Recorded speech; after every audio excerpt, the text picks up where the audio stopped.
clearly it's, your institution has dealt with this kind of challenge elsewhere as well. What do you think are some of the lessons we could draw from there in terms of what we look at in the African context? Thanks. Well, perhaps I should explain a little bit about who we are at EIB. The joke used to be that the initials stood for Europe's Invisible Bank, because our profile doesn't really fit the scale that we operate at, and that's partly because we're very lean, which is good because it means we have to work with partners, and I'll come back to that theme. But just to give you a sense of the scale of what we do, 90% of what we do is within the EU, and only 10% outside. That's the part that I'm responsible for. And in Africa, across Africa, in 2011, we invested about 1.3 billion for 34 projects all over Africa. So we invest in both private sector and public sector projects, but actually the public sector projects are just as important for the investment climates. The infrastructure projects that we've just been talking about are crucial. What's interesting at the moment, Tim referred to difficult times, and we certainly know about those in Europe.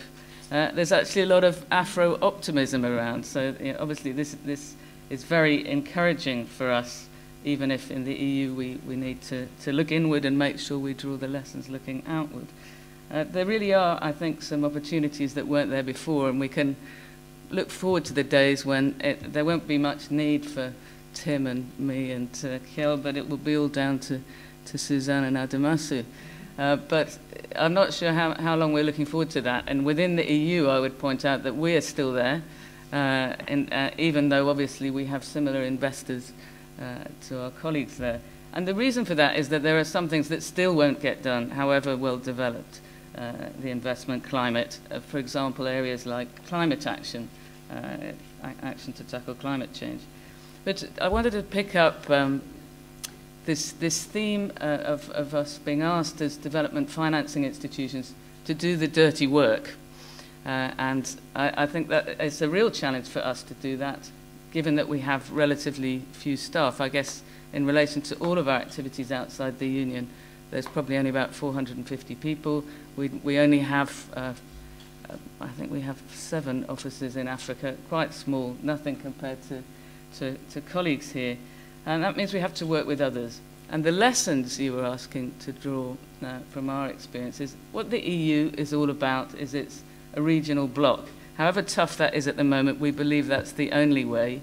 And Africa really needs to see much more regional integration if we're going to see the economic development and the investment climate that we want. And so we have, as far as we can, focused on that. But it does mean that the dirty work is even more difficult when you're looking at regional investment. And that means that more and more partners have to be involved.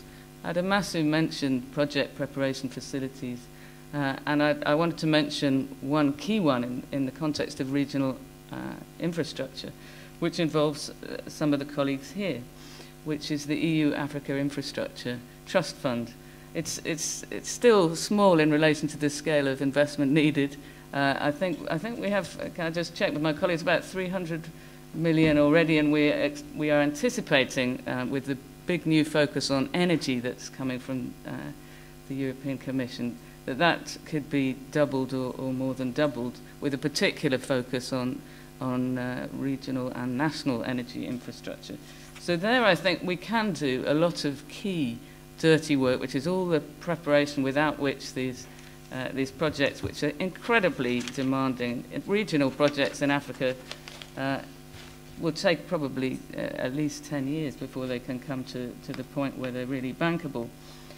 Just to mention one where we've been involved, I mean, we've been involved just, I think, for about 3 years in the West Africa Power Pool. It's a phenomenally complicated partnership which has involved each government not thinking, what do I need now, but what's the priority in regional terms.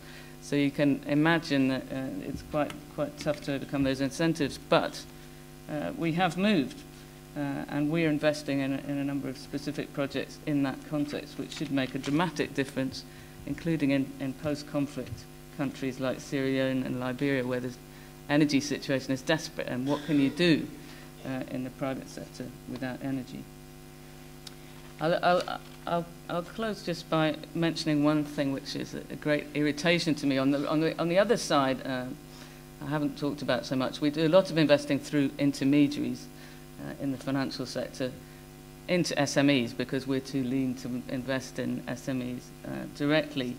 And I feel that regional financial sector development is equally important. So it's really encouraging to, I know we do something with PTA. And the frustration for us is we're policy driven, and very strictly so. And the EU policy and the IB policy on non-cooperative jurisdictions is unfortunately a bit of a break on the extent to which we'd like to support the development of regional banking. We're trying to find creative ways around this, but I do hope that that governments in the region are thinking about what they can do in relation to the Financial Action Task Force, because it's a frustration. There's more we could do if they could move more in that direction. And to that extent, I'm probably looking at other donors to do some dirty work for us. But I'll close there. Doing business in Africa. You can't afford to be without Africa Investor.